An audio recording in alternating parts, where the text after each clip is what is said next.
Let me sleep with it tonight. I said, what was that? What was that? Ooh, then I looked, I said, that's not good. That's not good. So it was immigration, if you think about it, right? Immigration, I would have never been looking to the right, and I had to be. It was the only place that would have saved us. They do these reports in the New York Times and all over the place where they had, you know, the shape, you know, if he turns this way, this way, this way. If every shot was no good for me except for the one direct, and came whizzing by. And I hope we have to never go through that again, everybody, because it's so horrible, horrible. But most importantly, for the people of your state, this great state, I will rescue the U.S. auto industry from obliteration. They're going to obliterate your auto industry. And anybody that votes for the head of the United Auto Workers, this guy doesn't know what he's doing. He's approved all electric cars. And you know, Elon, I love Elon Musk. Do we love him? I love him. And I'm constantly talking about electric cars, but I don't mean I'm against, I'm totally for them, but whatever the market says, and if it's 10% of the market, 12%, 7%, 20%, whatever it is, it's okay. But you can't have 100% electric cars. And you know, so Elon endorsed me recently, the other day, actually. He's great. Elon Musk. He's a brilliant guy. Every time I call him, he's talking about, I got a new idea for a rocket. You have to hear this? No, it's true. You know, the first time I ever saw this, I'm watching television like 3 years ago, and I see a rocket engine, motor engine, come down landing, straight up in, no wings, no nothing, and it's landing. And I thought I was seeing things. What is that? And it's landing on a barge in the middle of the ocean. And then another one comes down, and another one. I guess 4 of them came down, 3 or 4, and they land upright. I said, what the hell was that? I've never seen that before. Now, if that were government, you wouldn't see that for another 50 to 100 years. But it was Elon.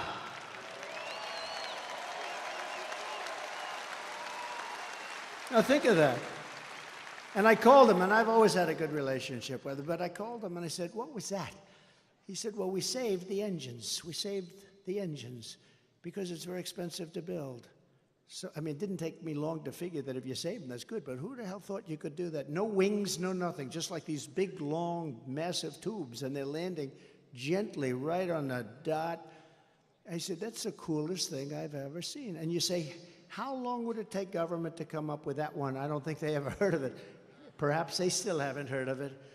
But, you know, he's a very advanced person, and he's doing other things that are great, and so are others. We have to make life good for our smart people, you know? We have some smart people. We have to make life good for our smart people, and he's as smart as you get. But Elon endorsed me the other day, and I didn't even know this. He didn't even tell me about it. But he gives me $45 million a month. A month. Not 45 million. Gives me 45 million a month. And I talked to him just a little while ago to say I was coming here, how you doing? And he didn't even mention it. He didn't mention. I mean, other guys, they give you $2 and you got to take them to lunch. You got to wine them, dine them. No, he's a great guy, he really is. But, you know, he's never mentioned to me, why are you hitting the electric cars? Because he understands I'm not hitting it. I think it's incredible. I've had them, I've driven them, they're incredible. But they're not for everybody. Some people have to drive long distances.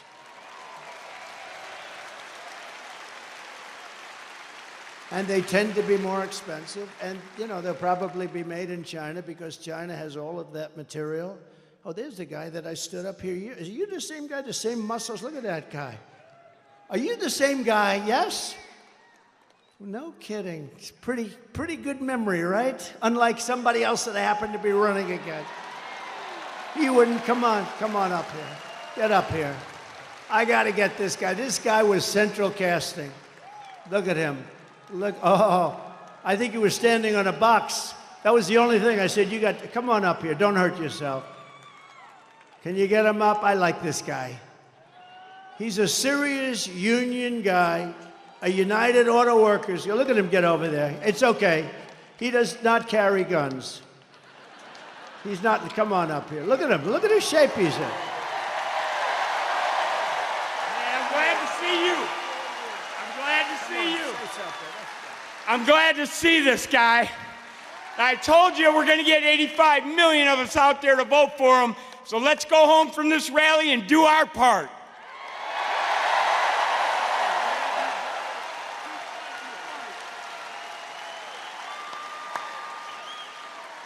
Look at the arms on him. I may have height, but his arms are definitely more powerful, huh? Look at that guy. No, last time I was here, I saw him, and he was so great, and he was agreeing with us on auto. We want to bring car manufacturing back, and what the deal with this thing with the all-electric cars in 6 years from now? It's ridiculous. You know, in the Midwest, they open up chargers. They opened up 8 chargers. You read about this. $9 billion they spent for 8 chargers. That's like a gas pump. I guess it would be like the equivalent of a gas pump for electric, right? They spent $9 billion on 8 chargers. This is 8 little chargers. $9 billion. How do you do that? It would cost at that rate $5 trillion to create enough chargers so it could run. It doesn't work. And it doesn't work the trucks either. I was with Swift, big Swift company. How many trucks are you on? 29,000, sir. 29,000? That's a lot of trucks. One of the biggest, I guess like the biggest. I think he's the biggest, right? And he said, they want to destroy our business. They want us to go all electric. I said, so what's wrong with electric? I said, if you take a big, beautiful, like Peterbilt or one of the great manufacturers, how many times would you have to stop from New York to Los Angeles? None, sir. We go right there. We have some left over. Really? That's with diesel. I said, what about if it's electric? We have 6 to 7 stops, about 3 hours each. So immediately he's saying, that's not working too well. He said, but there are other problems. He said, the truck is so much heavier that you'd have to rebuild every bridge in the country. That doesn't sound too good, right? And then the third thing, he said that the battery is so much bigger than a tank, a big tank for the diesel, or for the gasoline, but the diesel mostly. It's so much bigger that most of our payload would be holding batteries. In other words, we wouldn't have any room for the product. So let's say you hear those 3 minor details. Typically, you would end the conversation, would say, that doesn't work. These people said, we don't care. We want you to go all electric. Can you believe these people? They're crazy. They're crazy. No, they're crazy. And they want boats to do the same thing. I was with in South Carolina, one of the biggest boat manufacturers of, smaller fishing boats from, let's say, 16 to 35 feet. And he said, we have a problem. They keep pushing, the beautiful outboard engines. You have Mercury and Evinrude, I guess they used to have. I don't know if they have it anymore. But those big, beautiful outboard engines they have, they work great. Or just interior engines run by a thing called gasoline. So he said they want us to figure out how to go all electric in a boat, right? All electric. I said, well, what is the problem? He said, we'd have to take the entire lower cabin where we have bedrooms, and we'd have to make that into a battery. But the bigger problem is, sir, it won't float because it's so heavy. It won't float. It won't float. And I always tell the story with, like, well, what would you do? Because my uncle was a great professor at MIT for 41 years, I think. He's the longest serving, Dr. John Trump, she knows. He was great, very smart. We have a very smart family, actually. But he was a great guy, and I was very interested in this, but the press kills me all the time. They say, he keeps talking about sharks and this. I don't. I tell an analogy. If I'm in a boat, it's all electric, and it starts to sink. I asked the guy, do you get electrocuted sitting over this? And then I say, and I don't think there's anything wrong with this, do you? Because it's an analogy. I say, and if there's a shark about 10 yards away, right where they are, right where all the congressmen are, right over there, look at us. Well, they're sharks. They're sharks. If there's a shark about 10 yards away, do I get electrocuted or do I go with the shark? I said, because I will take electrocution all day long. Despite the environmentalists that say how wonderful sharks are. You ever hear these people? We had 3 killings by a shark this weekend, ripped people apart, and then you have the environmentalists going, well, they didn't mean to do it. They mistook them for a seal. They didn't want to hurt the child. No, I don't want that. Common sense, right? I mean, how about they catch a shark, vicious that they've been after, and they take him to a little deeper water and they put him back in? I wouldn't do that. Would anybody do that here? Let me ask you, this is Michigan. These guys wouldn't do it. But they always get on me. They say, why is he talking about electricity and sharks? What are they? Well, they know exactly. It's sort of a cute little story. Do I take electrocution or do I take death by a shark? And I'll always take electrocution. But isn't it ridiculous? Think of it. Isn't it ridiculous? They want to make a boat that's far too heavy, that can barely float, and they're driving people out of business. They're destroying this country. They're stupidly destroying this country. The Army tanks are the other one. They want to make all electric. We make the best tanks in the world. They want to have them. So that as we go into a country to bomb the hell out of it, we will do it in an environmentally friendly way. No? And you know, with an Army tank, again, the battery is very big, very heavy, and doesn't last long. You know what it is? It's an Army tank, and it's like you're pulling a wagon behind the Army tank. You're pulling a wagon like a child pulls a wagon, and it's loaded up with a battery. So we got to get back to common sense. The aircrafts, too. They want to make our jet fighters a biofuel jet fighter that shows 18% less efficiency. That's the difference between winning and losing a fight. And you know what happens? I say, I'm not doing it. And we ended all of that stuff. They brought it back. We will end it on day one. We're not going to be doing that stuff, okay? Pacific Partnership, which would have totally destroyed your auto industry. I ended the disaster known as NAFTA. That was the worst trade deal ever made. That was the worst trade deal considered by him. That was so unfair to us with Mexico and Canada. The worst trade deal ever made, and replaced it with what they call the best trade deal ever made, the USMCA, Mexico and Canada. And I know it's good because Mexico and Canada are right now, as we speak, working like hell to try and renegotiate the deal. Don't do it, Biden. Well, he doesn't know what's going on. Don't do it. He's watching us now. He'll say, what's that trade deal they're talking about? Well, sir, they've been negotiating with us for about 2 years. I never heard of that negotiation. Where is Mexico anyway? Where is it? See, now the fake news will take the statement I just say, where is Mexico? And they'll put it on television. Trump didn't know where Mexico is. Oh, they do. They do. It's very dangerous. The biggest threat I have to my administration is sarcasm, because they play it against me. When I show that he can't walk off, he can never find the entrances off a stage, like one here, one there, 2 here. He could jump off the front, I guess. And whenever I imitate him, I called my wife. She's great. Our wife, she's great. Our great First Lady. I said, she's great. And she looked great the other night. She made that entrance. She made a lot of entrances. She's just something. But she walked in, but I told her the other night, I said, how good was I? How good? This was at a rally a couple of weeks ago. How good was I? Well, you were really good, but not great. Why?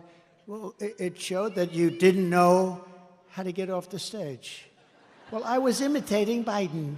So what they do is they show the imitation of Biden. They said Trump didn't know how to get off the stage. That's our fake news. So we have to be very careful. So I haven't done it in about 3 weeks. I'll do it again, but maybe not right now. It's too... Darling, you were great. I mean, I get these crowds, 50, 60, 70,000. In New Jersey, we're leading New Jersey by 4 points, by the way. We're leading Michigan by 6 points.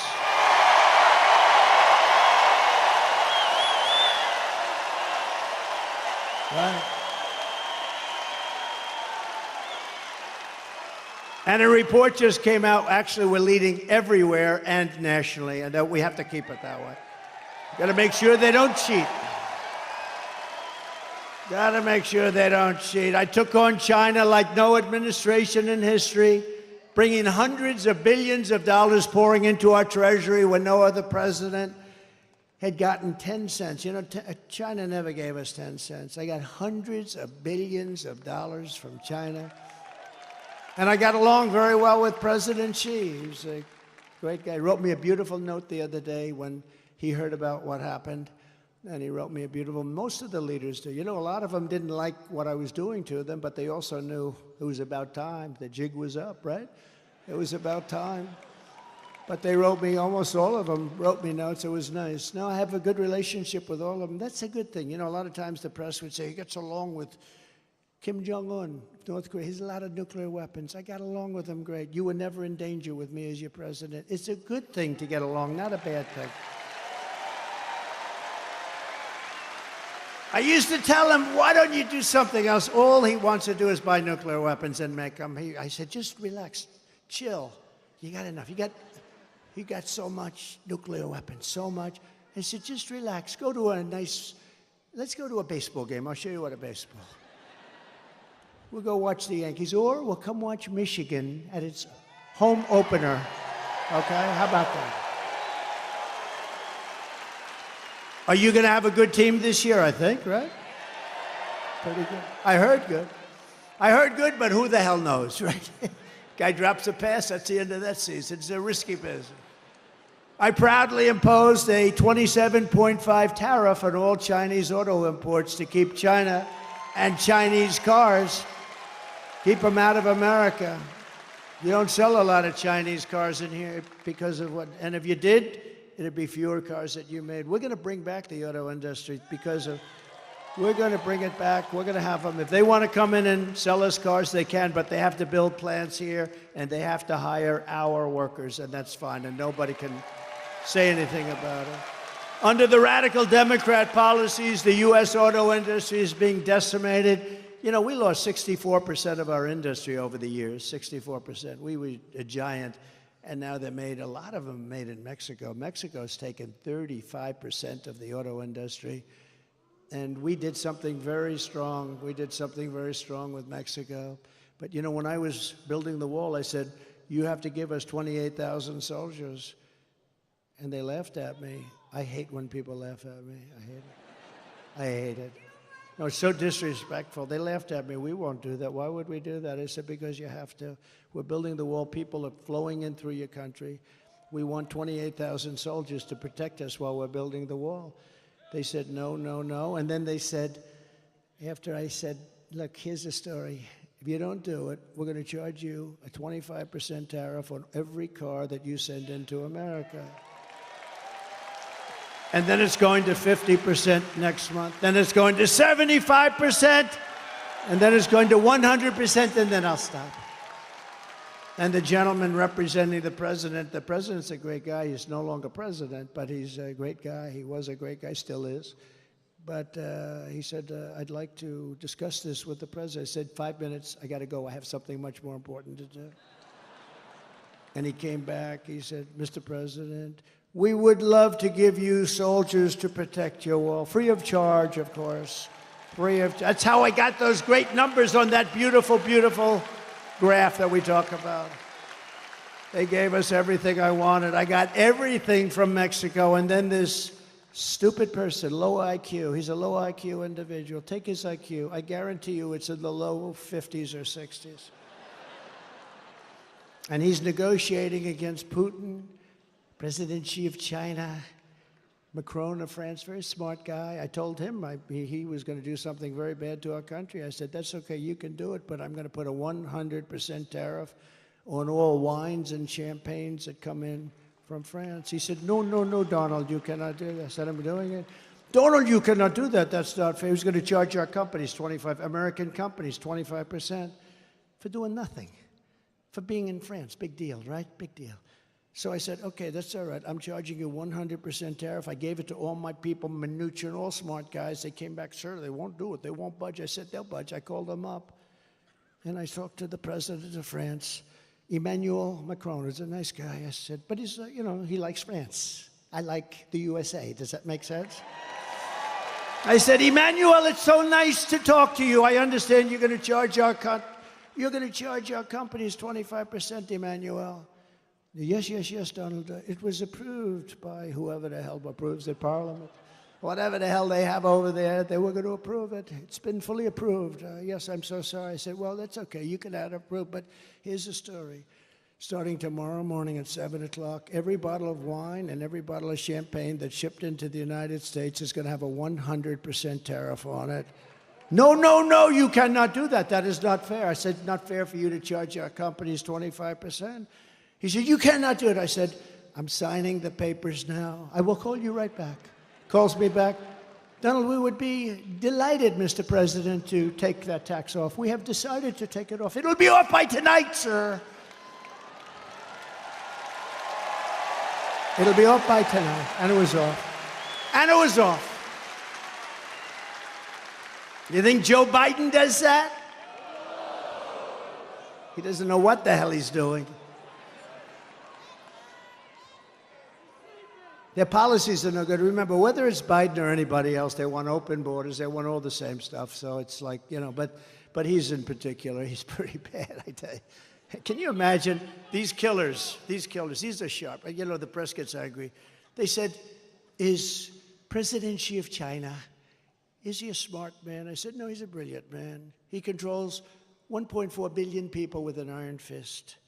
He makes guys like Biden look like babies. They don't even know whether they're coming or going. Yes, he's, the next day headline, Trump calls him brilliant. How dare, no, okay. Let's say he's not a smart man. Okay, whatever makes you happy. No matter what you do, I say he's a brilliant man. They went crazy because I called him brilliant. So I'm just gonna have to say, he's okay. No, he's very smart. But, and you know what else? He's a fierce person. Do you understand that? Some of the people here know that, what this means, especially some of the women, right? They know better than the men about fierce. I know the women, they know better than the men. They're more fierce than the men. Oh, her.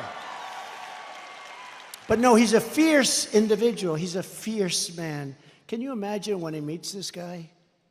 He thinks Trump is playing a joke on him.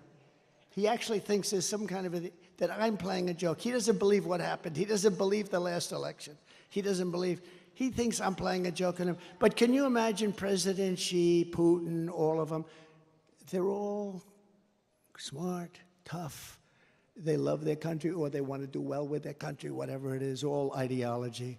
But we have to have somebody that can protect us. And Orban was right. We have to have somebody that can protect us. Right now, we have really low IQ people in there. And the president in particular, he has about a 70 IQ, and he's going against 210. And it never works out. It never works out.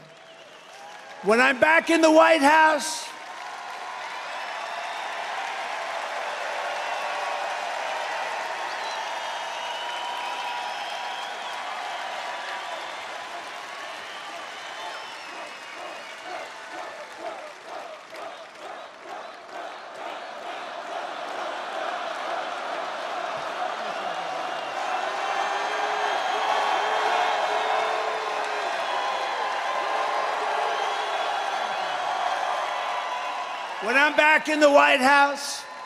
the way they will sell their product in America is to build it in America. They have to build it in America, and they have to use you people to build it. Thank you very much. It's very simple. We will build American, buy American. We're going to hire American. We're going to get it going. We're going to get the auto industry back. It's ridiculous. I will revoke China's most favored nations trade. You know, they have a most favored nations trade status. They've had it for years. We had it revoked, and then we had that stupid election, that ridiculous election that everybody knows was ridiculous. But I will revoke it. They have a trade where basically they're saying we're just beginning. They're not just beginning. They're teaching our people too much. I will pass the Trump Reciprocal Trade Act, meaning if China charges us a 100 or 200% tariff or tax, we will charge them a 200% tax. Very simple. called reciprocal. They charge, we charge. It sort of says, I shouldn't say this, because, you know, Franklin Graham, I told the story the other night, Franklin Graham, he's such a wonderful guy. Billy Graham was his father, the greatest. My father used to take me to Yankee Stadium to watch Billy Graham. The place was packed. And he would get up and he would rant and rave, and you left there and you believed that it was God, in fact, that helped me last week. You would believe it if you listened to Billy Graham. And Franklin Graham is right, probably, but he wrote me a beautiful letter. He says, President Trump, I watch your speeches and your rallies all the time. I love your storytelling. There's nobody that can do it like you, but please, you're hurting yourself very badly. Don't use foul language. It made me feel bad, actually, because I don't use much. I don't use much, and if it is foul, it's not really foul. You know, there's really foul, and then there's a little off. Like some people they don't like the word hell. That's a bad word. You know, I mean, that's not good. Or the word bullshit they don't like, so I won't use it. No, it's true, but it's more descriptive. There's just no word to sort of. But he said, so please, so I've been really good, and for the last 4 or 5 times, I've really been good, but you know, you lose a little something. But reciprocal trade, it basically means you screw us and we'll screw you. It's very simple. And I can't describe it. And I don't think it's foul, but he's probably right. To further protect Michigan auto workers, I will end the Biden-Harris electric vehicle mandate on day 1. It's going to end on day 1. And I will immediately terminate the Green New scam, and we're going to use that money to build roads and highways and bridges. Under Biden and the radical left Democrats, inflation is wiping out our middle class. Groceries are up 57%. Gasoline is up 69%. Mortgage rates have quadrupled. They've gone up 3, 4, 5 times.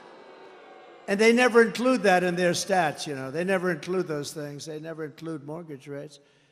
And you can't get the money anyway, so what really is the number? And since Democrats took over, total household costs have increased by an average of $28,000 per family. Think of that. Under my leadership, we will throw out Bidenomics, and we will replace it very simply with Maganomics. Maganomics.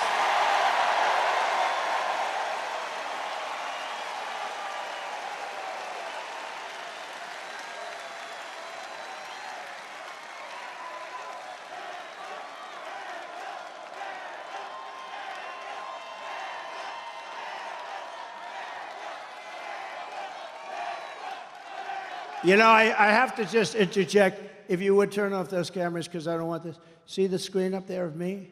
That's very severe, that comb over. That's a severe sucker. What's with that one? It looks okay from the other side. But that is very severe. I apologize. Man, I looked up there. I said, whoa.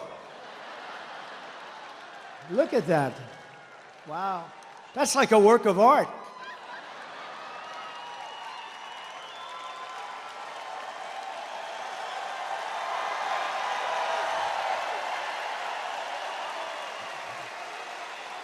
Only look at that one. Don't look. That one looks.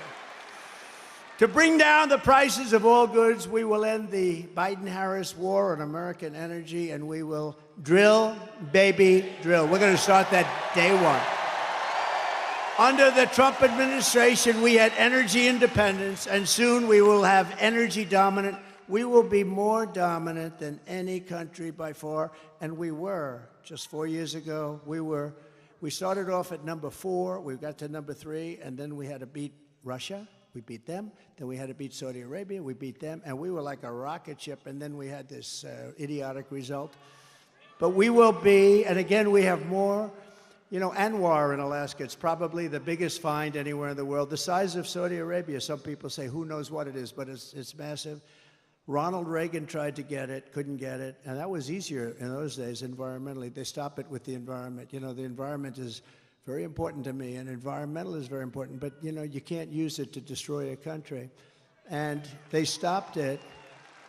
They stopped it for years based on the environment. I got it approved. It was totally done. This is since Ronald Reagan, who worked so hard to get ANWR, he wanted to be able to drill in Alaska. Think of it as the size of Saudi Arabia, approximately, bigger than Texas, bigger than everything. We would have had something that nobody else even comes close to. And on the first week in office, his Department of the Interior person, who was just put in Department of Interior, she outlawed it. She said, we're not going to use it, stopped all work. They were ready to start drilling. It took them a while to get ready. They're ready to start drilling. The money would have been incredible. The prices were very high. We're the only country that stops drilling when the prices are at an all-time high. And we stopped drilling, but we'll get that back, and I'll get it back very fast. But ANWR, they cut it. Unbelievable. And I will cut taxes even further than we did before, and that includes no tax on tips, right? No tax on tips. All the government does is harass everybody over it anyway. It's like a big harassment operation. They hired 88,000 IRS people to go harass everybody. So if you work in a restaurant, if you drive a cab, or if you do anything having to do with tips, I hope you're going to remember, bartenders, let's see, hospitality workers, a caddy, a barber. Barbers get tips. I don't give mine a big tip because I don't think they do a very good job. If you're a mover, a driver, or anyone else who relies on tips, the money is going to be 100% yours. You better go vote. If that doesn't get you out, if that doesn't get you off your ass to go out and vote for Trump, nothing will. Got to do it, right? Got to do it. And as we rescue our economy, I will also restore the sacred and sovereign borders of a place called the United States of America, right?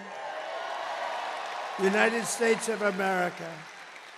With Democrats in charge, the greatest invasion in history is taking place right now. This is an invasion of our country. You remember during the time I was trying to get the wall, and I was getting all sorts of assurances, and you couldn't get it from Congress. It was incredible. So I did get a lot of money for the military. So I put an extra $10 billion. I put a little fund, an extra $10 billion. I then called it an invasion of our country, and I took it out of the military, and I got it built. And now we're going to build it larger. We have to close up the areas that weren't built. We have certain areas where we needed to have them open for a little while for getting all of our stuff back.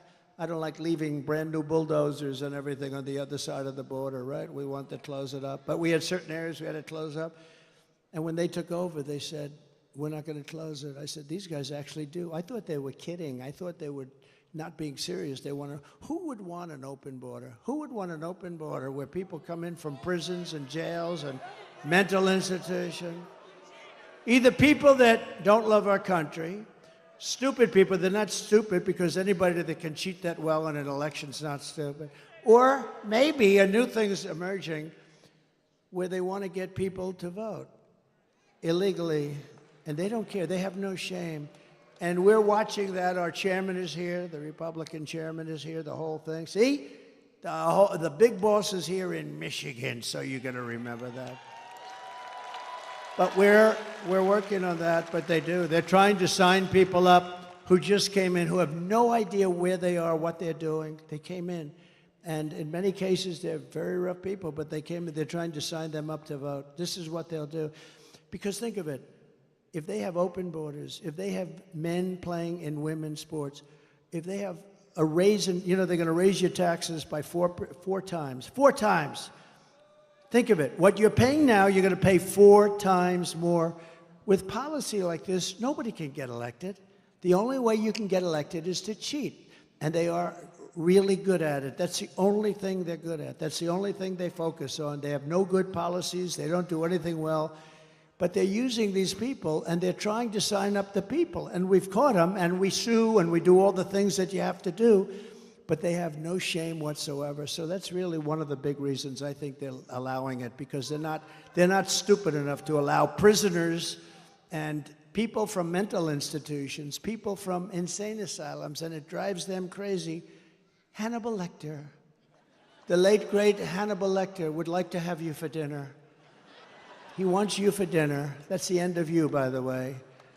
But no, these people are being dumped into our country, and nothing good is going to happen from it. That's why we have to do a big deportation and get them the hell out, okay? We have no chance.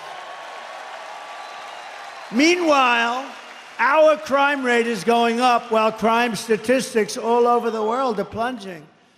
We have become a dumping ground for the world, which is laughing at us. They can't believe how stupid we are, how stupid we are. We're destroying our country.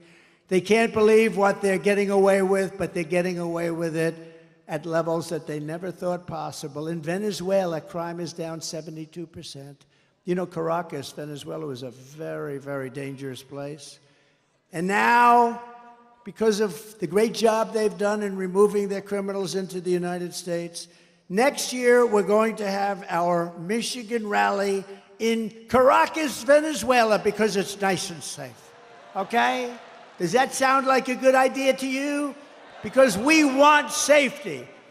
Now, the press is going to write that. They're going to say, Donald Trump proposed next year's Michigan rally in Caracas, Venezuela. They'll say, isn't that horrible? Isn't that unpatriotic? You understand. This is what I have to go with. I'm only kidding, press. I'm only kidding. Although maybe it's not a bad idea. So El Salvador is an interesting one because I know the president. He's a young guy, and he's been getting this great press that his crime rate's way down, and they're training their criminals. Well, you don't train criminals, okay? You know, maybe every once in a while you get lucky, but you don't. So in El Salvador, murders are down 70%. He's saying, yes, we're teaching. He's different. Most of them just say, well, the United States is stupid, so we're dumping all our criminals there. He does it differently, smart.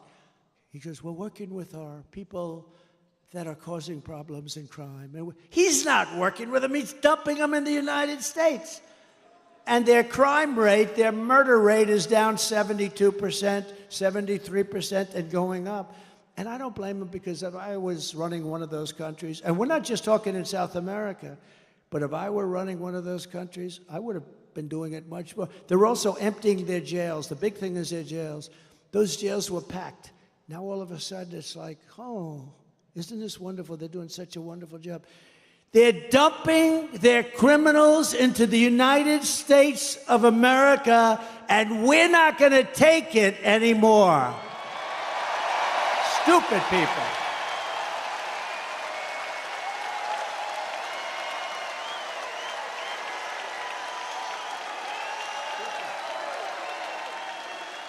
You're not going to teach a criminal not to be a criminal. Not going to happen. And you don't have the time, you don't have the energy, because you have to do other things. That is why, as soon as I take the oath of office, we will begin the largest deportation operation in the history of our country, even larger than that of President Dwight D. Eisenhower many years ago. He was a big deportation person. Under the radical left Democrats, Michigan communities are being overrun with migrant crime. You know that better than anybody, right? Does everybody agree? It's being unbelievable. In Oakland County, criminal squads of illegal alien gang members are hiding in the trees and breaking into Michigan homes after dark, looting them for jewelry, purses. They're taking the women's purses right out of their bedrooms. Electronics, cash, they're stealing, they're robbing the houses. Earlier this year in Kent County. Does anybody live in Kent County here? Sounds good to me, but you're not going to like this. A sadistic illegal alien, of which there are many criminals, was sentenced for executing a 22-year-old Grand Rapids woman while she was in her car with her 1-year-old baby, shooting her at least 5 times with a rifle at point-blank range, while the killer was wanted on an outstanding warrant for attempted strangulation of another woman. When I return to the White House, we will stop the plunder, rape, slaughter, and destruction of our American suburbs, cities, and towns. We will shut down deadly sanctuary cities. We're not going to have them anymore. And we will shift massive portions of federal law enforcement to immigration enforcement. We're going to get the bad ones out. We're going to get them out immediately. It's not going to take long. We're going to rely on law enforcement, and we're going to give law enforcement back their dignity, respect, and power so they're allowed to protect you.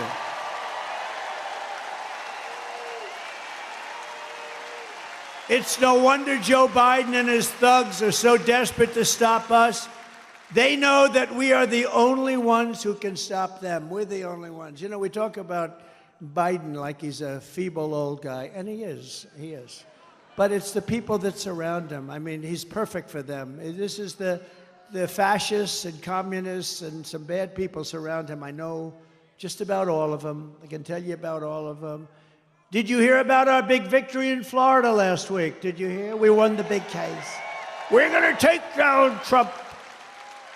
We're going to take down Trump. No, when you have a great court system, when you have honorable judges, people that really love the country, good things can happen. But we won that case in its entirety. That was the one. That's going to take them down. They've been saying that for, what, 8 years now, right? And here we are leading in every poll. We got to get it close. You got it close. You got it close. We don't want to talk too much. I always say, if we win, because I don't like saying when we win, because they cheat like hell. So if we win. But we got to get it close. We're close. 4 months. But you know what 4 months is in this racket? Like an eternity. 4 months is like an eternity. But we're leading by a lot, not just by a little. We're leading every state, every important swing state by a lot. And we're leading nationally by a lot. But we got to get it close.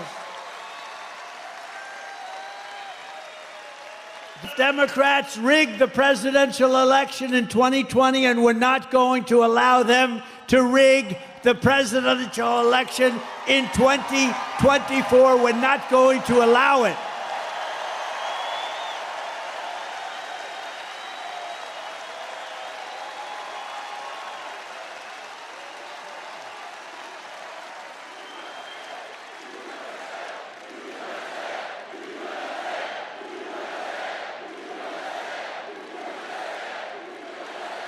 Every time the radical left Democrats, Marxists, communists, and fascists indict me, I consider it a great badge of honor. You know, I've been indicted more than the legendary Alphonse Capone, Scarface. He was a tough man. See that guy right there? Ultra MAGA. You're Ultra MAGA. He's tough as hell. But if Alphonse didn't like you, you would be in the foundation of a building rising someplace in your great state, right? He was not. He was a tough cookie, this guy. I got indicted more than Alphonse Capone. Think of it. My parents are looking down. I had wonderful parents. They never saw this for me. They never saw, let's see, I'm voting for, oh, I don't want to even read that one. Thank you. Thank you. I appreciate it. But I'm being indicted for you. Don't worry about these fake indictments. These aren't indictments. These are Biden indictments. These are a sick, weak, pathetic man who can't run an election. So he indicts his opponent thinking that's going to win. And in many cases, it would. You know, third world countries do this a lot. Banana republics do it a lot. We've never done it. And we're going to teach them why they can never do it again. Because it's actually hard to believe. It's actually driven our poll numbers way up. And then we had the debate. Did anybody watch the debate? Poll. Who won the debate? Biden or Trump? Poll, free poll. I just saved $300,000. Isn't it something these pollsters, they come, oh, I have Tony Fabrizio and McLaughlin back there. I got to be careful. But I just saved $300,000 doing that poll. They interview like 97 people have been interviewed. And Trump is leading by a little smidgen. I got 25,000 people here or something. They got so many people outside. I wish we could include them. I'd love to get them in. Would anybody like to leave now and let the other people come? That's not nice. Never forget, our enemies want to take away my freedom because I will never let them take away your freedom. They want to silence me because I will never let them silence you. And in the end, They're not after me, they're after you. I just happen to be standing in their way, and I always will. Right? I always will, fellas.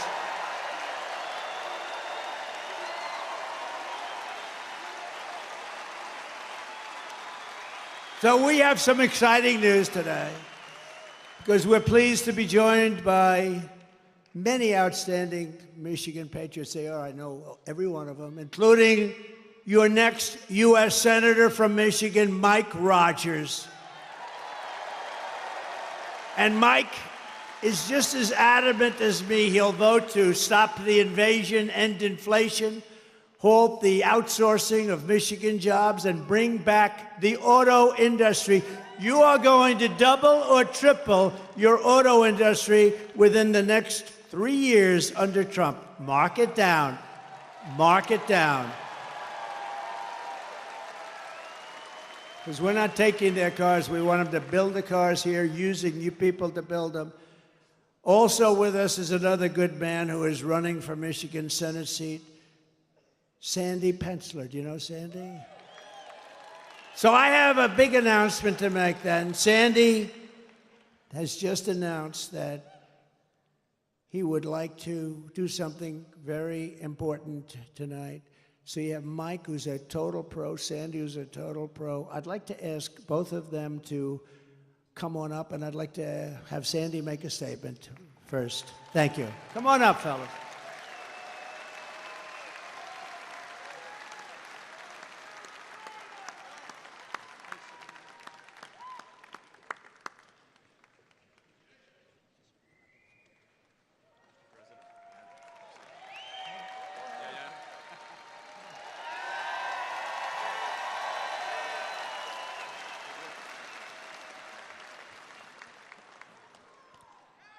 Thank you, Mr. President.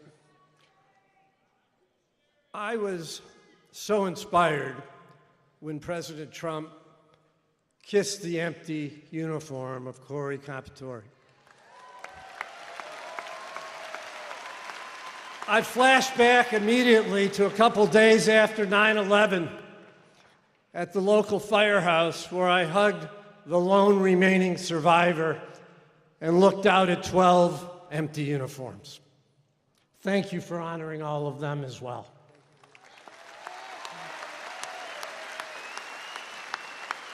My campaign was always about making America better.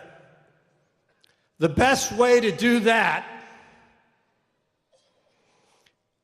is to enact President Trump's policies.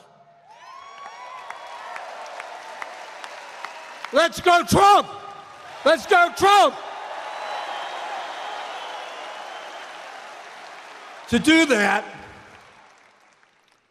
we need control of the Senate.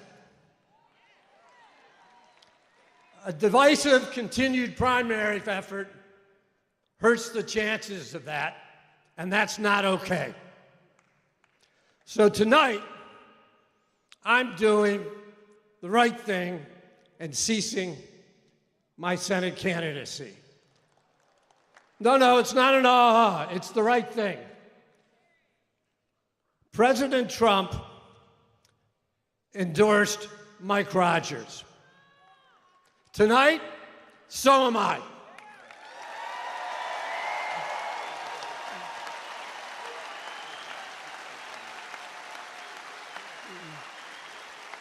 Mike's gonna make a heck of a senator. So I want you guys to look around the room tonight, because everything goes through Michigan. The presidency, the Senate, the House, and the State House. Look around, make a pledge to each other. We're gonna fight like hell to save America and elect Donald Trump, Mike Rogers, and the rest of the ticket on the Republican Party. Thank you.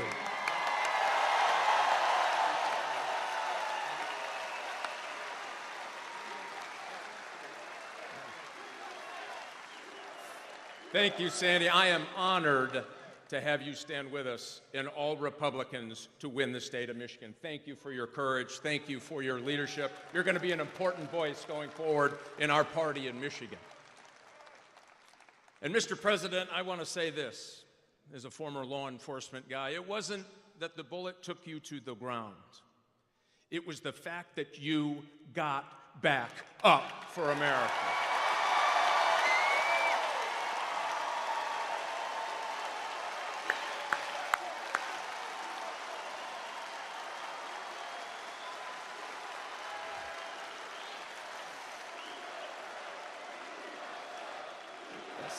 You bet.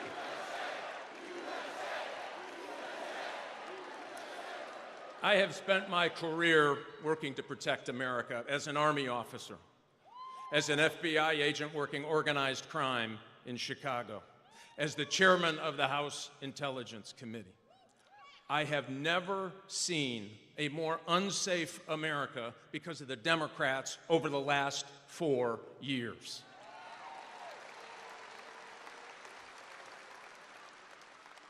Here's the good news, Mr. President. You will have a partner in the United States Senate that will bring manufacturing back to Michigan. We are the arsenal of democracy. We will be again in this great state.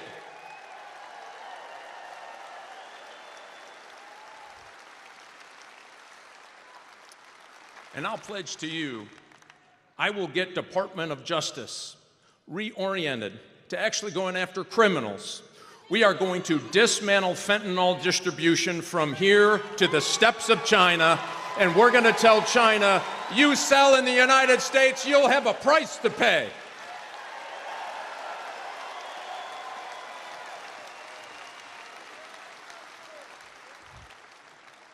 Mr. President, I'll guarantee you this as well.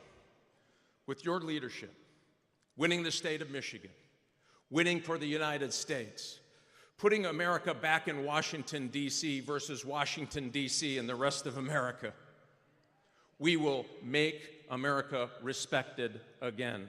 We will bring back law and order again. We will make America safe again. Let's flip the Senate. Let's elect Donald J. Trump and Mike Rogers to the Senate, and let's get busy. Thanks, Mr. President.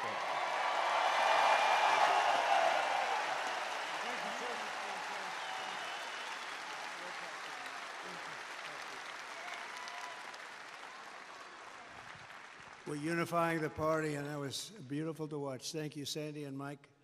And Mike, good luck. You're running against somebody that's such a bad senator. You don't even, I was there for 4 years plus. I don't even remember meeting that particular person. This is not a senator for Michigan. Mike Rogers is going to be a great senator. He's got gravitas. He really knows his way, highly respected in Washington. And I think, I mean, it should be an easy race. Nothing's easy, but it should be an easy race. So good luck, good luck. And thank you very much, Sandy, Mike. We're also joined by members of Congress, and they're great people, friends of mine, warriors. Jack Bergman. Jack? Thank you, Jack. Great job. A real friend of mine, somebody I was very much in favor of right at the beginning, John James. Thank you, John.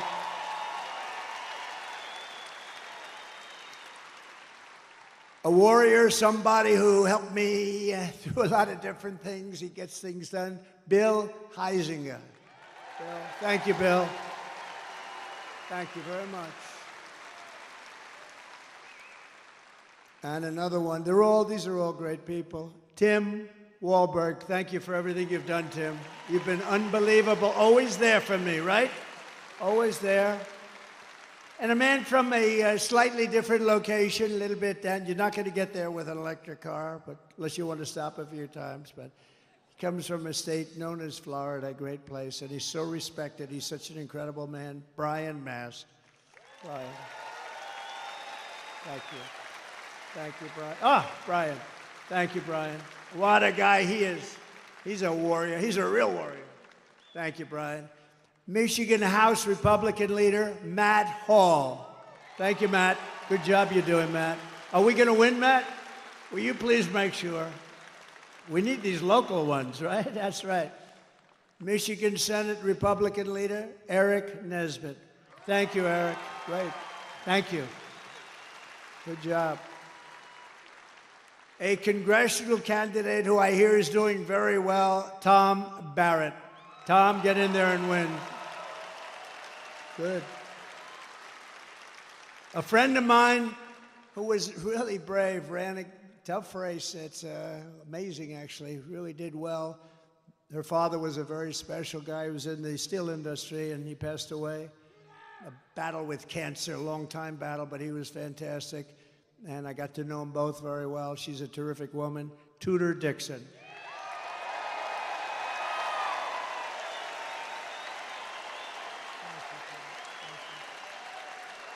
Thank you, Tudor. Ambassador Joe Sella. Thank you, Joe. Good job you're doing, Joe. Very important person in this room, Michigan GOP Chairman. Where are you? Okay. Pete Hoekstra. Oh, there he is. I fought like hell for him to take that job, right, Pete? I said, Pete, you got to do it. How are we doing, Pete? How are we doing? Huh? We're doing good. If you're in charge, he's going to win. He was a congressman, a really good one, respected. He left. I made him ambassador. He was a great ambassador. And I then said, Pete, you got to do it. He lives here. I said, you got to do it. And we appreciate you doing it. Both of you, thank you very much. We appreciate it very much. RNC chairman, he put on that show with a person named Lara Trump. How good is she? How good is she? She's unbelievable. She made a great speech. And her husband made a very good speech the other night, didn't he? Eric and Don. I don't want to talk about anyone else, only my kids, you know. But they all did well. Everybody did well, honestly. I do think Hulk Hogan, I thought he was incredible. I hadn't seen him in a while. And I'll tell you what, I'm not going to mess with him, right? We're not going to mess with the Hulkster. But he was fantastic the other night. All of them, every single one. My granddaughter did very well. Look, she's scarred. What about, who said that? Who said my granddaughter? Wow. Kai. Kai is great. Great golfer. She's a great golfer. But we have another man who's very important, and the RNC chairman, Michael Watley, who's been incredible, wherever Michael is. Mike, thank you, Mike. Great job. I said, Michael, you have one job. We got so many votes, we don't know what to do with them. You got to guard the vote. When those votes get put in, they can't be missing. They can't throw them out. They can't stuff ballot boxes. They can't cheat. Make sure. And, you know, he headed up North Carolina. And on that night, a while ago, that certain election night, that miserable where we thought it was won at 10 o'clock in the evening, and then all of a sudden, additional votes have been reported in various places. We don't have to get into it. North Carolina held totally steady. He had 603 lawyers working. Other people didn't have lawyers working. And bad things happened, but this guy held, and I said, that's the guy I want to run the party. And Michael, I know you're doing a great job, and you're going to do something very special. We don't need votes. We need to guard the vote. You ever hear the expression, too big to rig? The more we get in there, the harder it is for them. My daughter and her husband, Tiffany and Michael, where are you? Tiffany and Michael, you're around here someplace. Two great people. Fairly recently, thank you, Tiff. Great people. And Michael's father's here tonight, highly respected guy, great businessman, and a highly respected guy. From the moment we take back the White House from crooked Joe Biden and Kamala, I call her Laughing Kamala. You ever watch her laugh? She's crazy. You know, you can tell a lot by a laugh. No, she's crazy. She's nuts. She's not as crazy as Nancy Pelosi. Crazy Nancy. Did you see Nancy Pelosi is selling out Biden now? Did you see? She turned on him like a dog. Well, I don't know if he should continue. All of a sudden, where did that come from? She was 100%. All of a sudden, she's not sure. Not sure means he's gone. But no, she's crazy as a bed bug. She's a crazy person. I believe we're going to have the 4 greatest years in the history of our country. I believe that.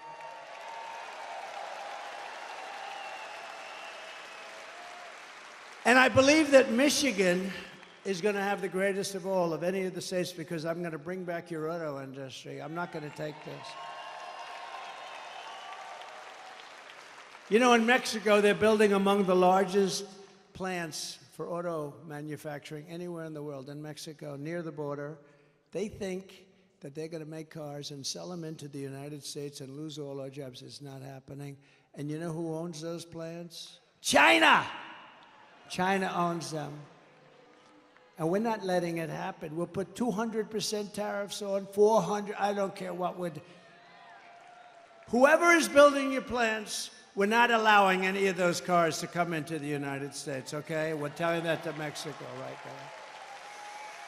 You want to build those plants? A friend of mine who builds plants, that's all he can do. He's a great guy, but his strength is plants. If you say walk across the street, he's not that good at it. But to build a plant, he has no problem. He builds a great auto plant. So I said, I'd like to see one. Take me. He goes, well, we'll have to go to Mexico. I said, what about the United States? No, not so much. He goes, there are actually some of the biggest in the world being built right now in Mexico. I said, this happened over the last couple of years with this stupid president that we have. Stupid. He's a stupid person. And I can say it because, you know, once he weaponized justice, you know, I would never talk about a president like that. Once he weaponized justice against me, I said, oh, wow, that's really incredible. That's never been done before. I can do it. And I'm knocking him out. But sometimes you have crooked judges. We have some real crooked judges, too. That's the only way. The only way I can lose is crooked judges. But we'll get it overturned, anything that happens. But once he weaponized, I wouldn't talk that way. In fact, before this happened, before he did this, I treated him not nicely, but I treated him with far more respect than I do right now. It's one of those things. But we can't let these companies come in and steal our wealth, steal our jobs, destroy our companies, and end up building it 10 miles across the border and think we're going to allow them to get away with it. We're not. They have to build it over here, and they have to use our people. So and it's going to happen. And Michigan will benefit more than any state in the union because they stole your auto industry, and we're going to bring it back, and it's going to be at a level that it was in its height. Okay? You hear that, John James? You hear that? We're going to put John James in charge.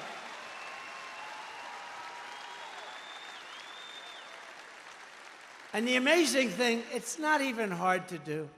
It's not even hard. It's so crazy. You know, if you want to build something in China, you're building it here and you send it over there. We don't want it. They'll charge you like 250% tariff. We don't want it. Then you get an invite.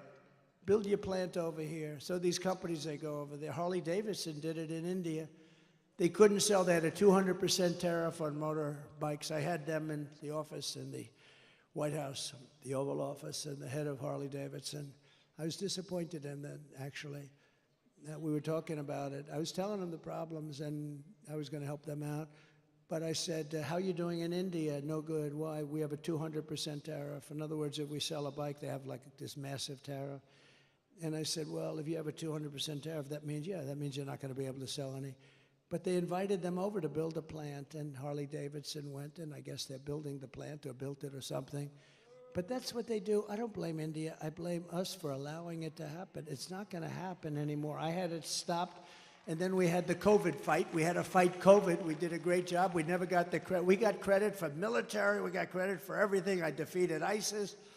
We did unbelievable things. Unbelievable. We got the biggest tax cut in history, the biggest regulation cuts in history.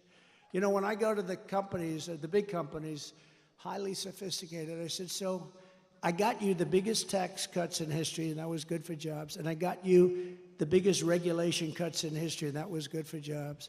If you could only have one, would you take the regulation cuts or the tax cuts? Every single person, and I must have asked the question 200 times over the years, said the regulation cuts were more important than the tax cuts. Can you believe it? You wouldn't think that. But we got you the biggest regulation cuts in history. before I even arrive at the Oval Office, shortly after we win the presidency, we win, we're going to all win it together, I will have the horrible war between Russia and Ukraine settled, and I will be the only one that can make this statement. I will prevent World War III from happening. You're very close to World War III.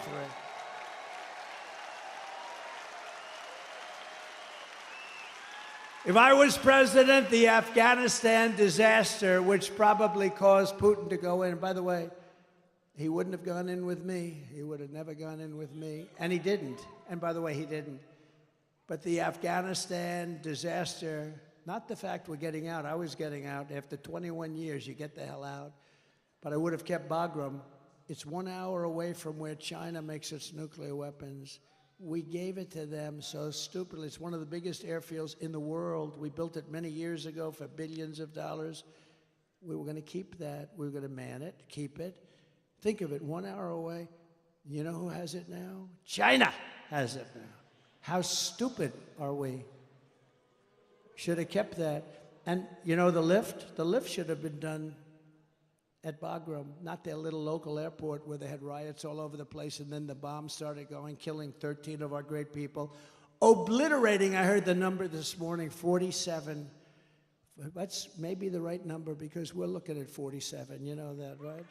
Obliterated 47 great young Americans, their legs gone, their arms gone, their face just wiped out. And hundreds of people besides, hundreds of people.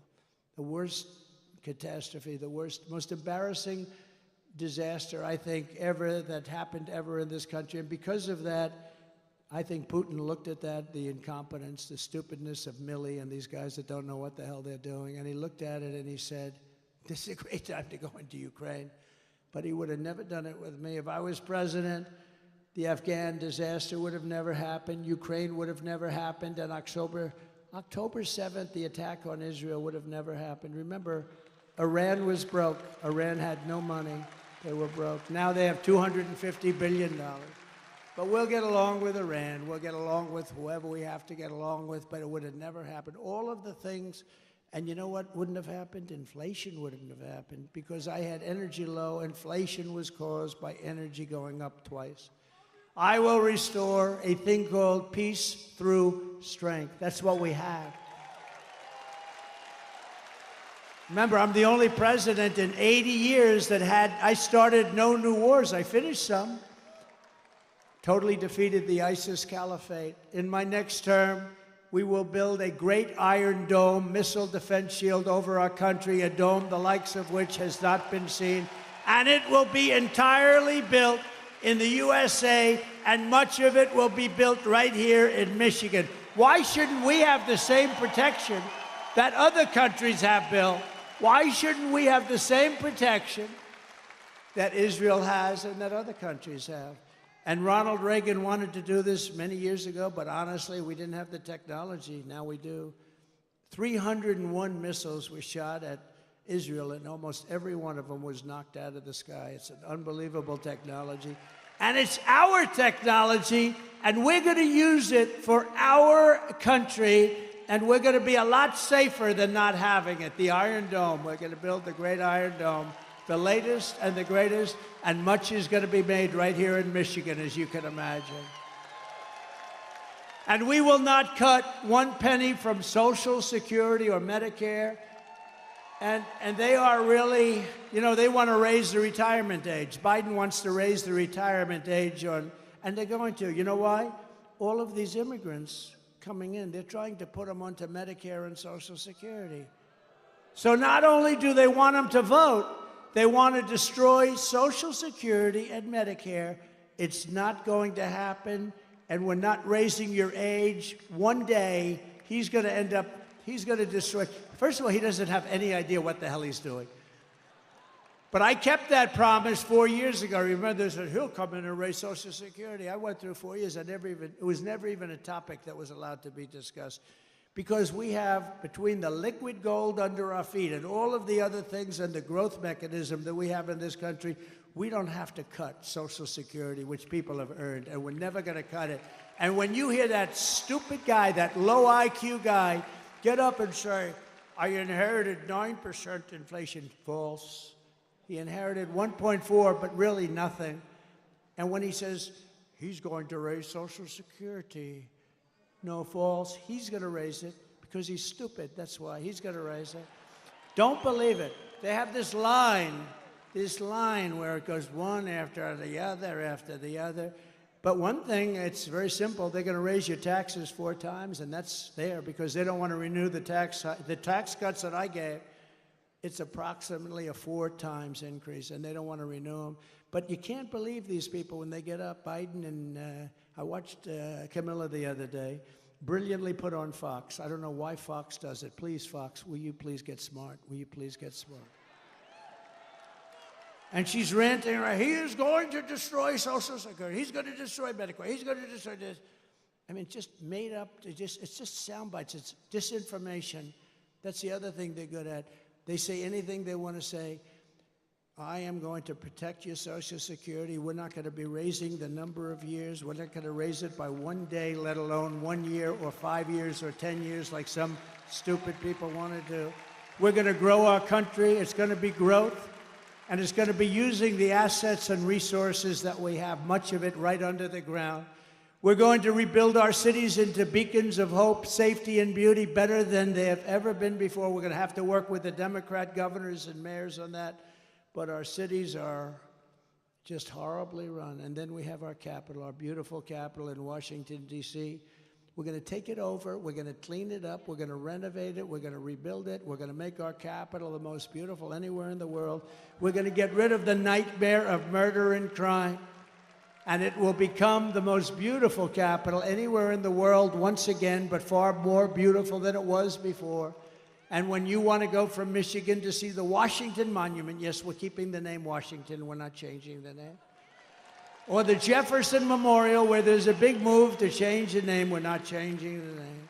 Remember when they were knocking down statues and I was president, and I found an old bill, and I reenacted the old bill. Anybody touching, knocking down, or even trying to harm any of our great statues or monuments goes to jail for a 10-year period with no commutation and no shortening of the sentence.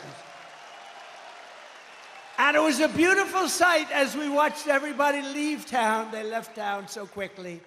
They left town. We said, bye, everybody. No, we have to meet people that have evil intentions. They wanted to knock down the Jefferson. If I didn't get the military out to save the Jefferson Memorial, they would have done a job. But I found this old law that today we're almost incapable of producing things like that. 10 years, and there's nothing like good behavior, and you get out in 2 days. It's 10 years in jail if you touch our monuments, if you even try to knock them down. I had a news conference, I signed it, and everybody left town. It was a beautiful thing to do. We're not doing it. We won't be changing the name of Jefferson, Washington, Lincoln, like they did our forts. I get out of office, they did our forts, right? We won 2 world wars in those forts, and now they have different names, many of them. Fort Bragg, and the people that live next to Fort Bragg are not happy. They're not happy. They changed the name. We won 2 world wars out of Fort Bragg, and then they decide to change the name because they think it's politically correct. On day 1, I will sign a new executive order to cut federal funding for any school pushing critical race theory, transgender insanity, and any other inappropriate racial, sexual, or political content onto the shoulders of our children.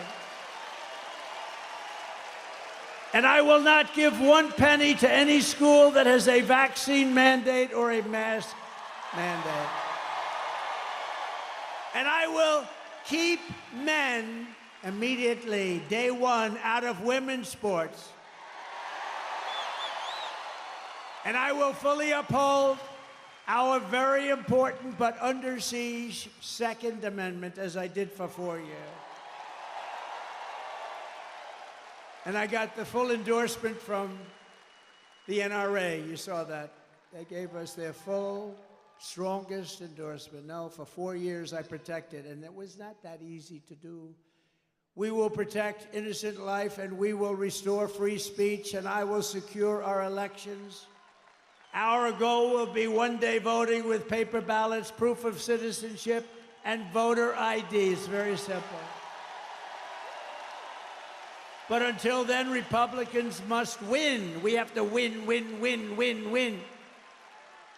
We want a landslide that is too big to rig. I said it before. I'll say it 100, 200, 300 times before that very spectacular date. But, you know, remember, November 5th is not really the date. It starts in early September, North Carolina and some others, because now we have these ridiculous laws where you can vote before the election, after the election. We got to have one-day voting, one-day voting.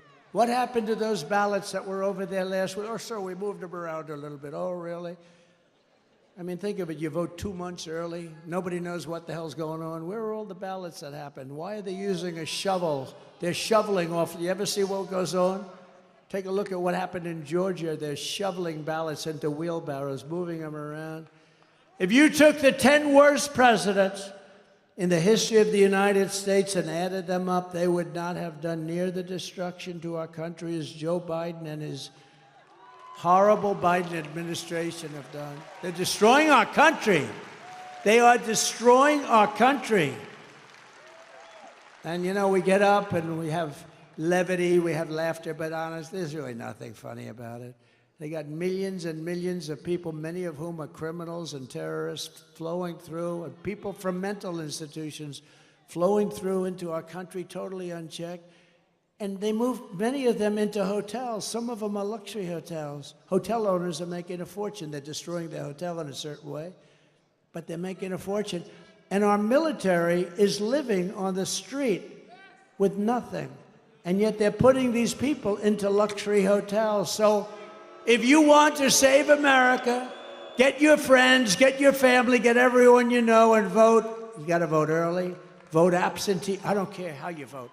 You know, they all say, oh, sir, we have to vote early. Well, you know, a lot of times you vote early, that's gone. You got to vote, and you got to follow your vote. Make sure it doesn't get canceled out. You can do it.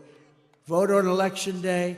I don't care how you vote. You've got to vote. Vote early if you want. Everyone's saying vote early. I don't. Look, you got to vote, and you got to get out and vote. You got to protect your vote. That's what Michael's doing. He did it better than anybody else in the country in North Carolina.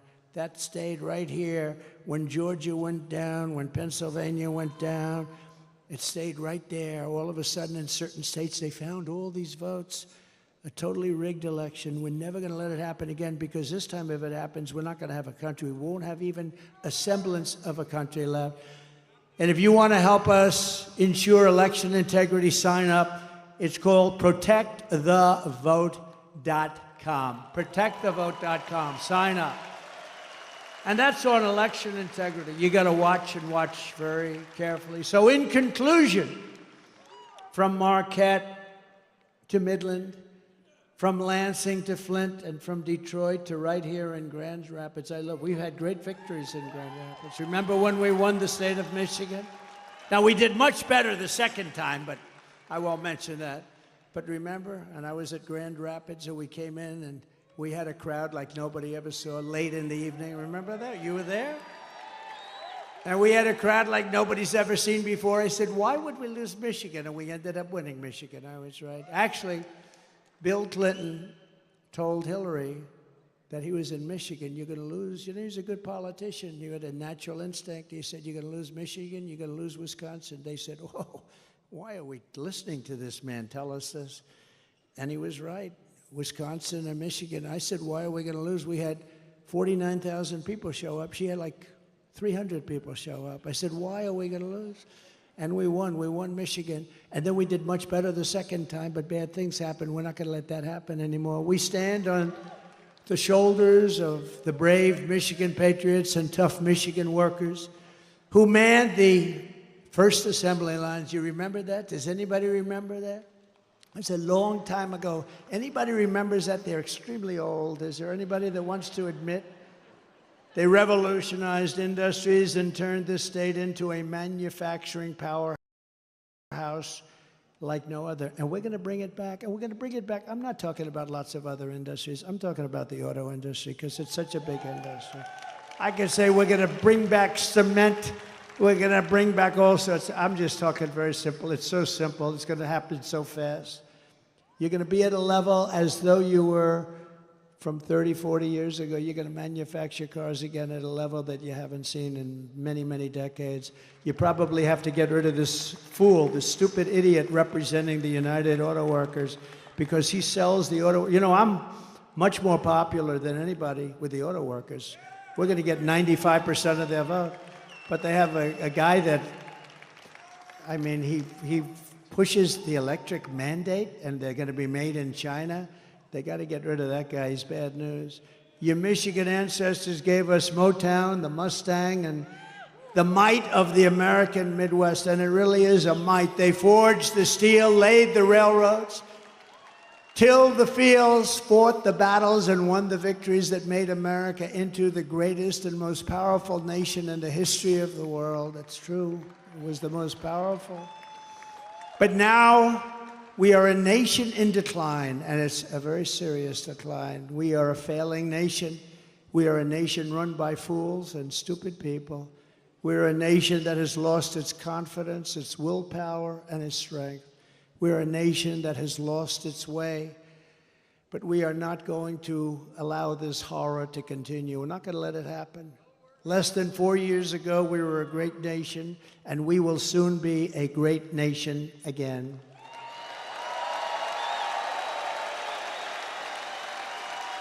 With the right leadership, every disaster crooked Joe Biden has created can be fixed, and very, very quickly. Every problem can be solved, and every wrong can be rectified. By this time next year, America's borders will be strong, sealed, and secure. Very easily. Get ready, Tom Homan. Inflation will be in full retreat. Our economy will be roaring back. Optimism will be surging. You will have your confidence back. We don't have any confidence. That's like an athlete that can't sink the shot, can't hit the ball, lost his confidence. We're going to have you hitting the ball again. We're going to have you playing at the top of your game. The American dream will be thriving again for citizens of every race, religion, color, and creed. Law and justice will reign all throughout our land. Freedom will be restored. The flame of liberty will be burning bright. Crooked Joe Biden, the worst president in the history of our country, will be a fading memory of the past, and our great silent majority, including the once forgotten men and women of our country, will be the one shaping America's magnificent future when I am the 47th president of the United States of America. Thank you.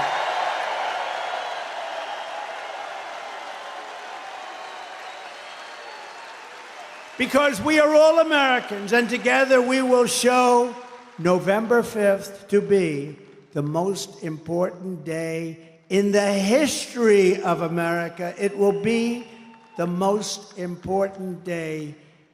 And when we turn it, our country's going to be great again. And if we don't turn it, our country is finished. You know it, and I know it, and everybody knows it. We are one movement, one people, one family, and one glorious nation under God. And together we will make America powerful again.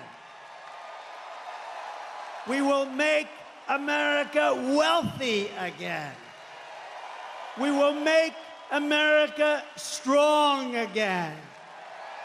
We will make America proud again. We will make America safe again. And we will make America great again. Thank you very much. Thank you, Michigan. Thank you very, very much. Thank you.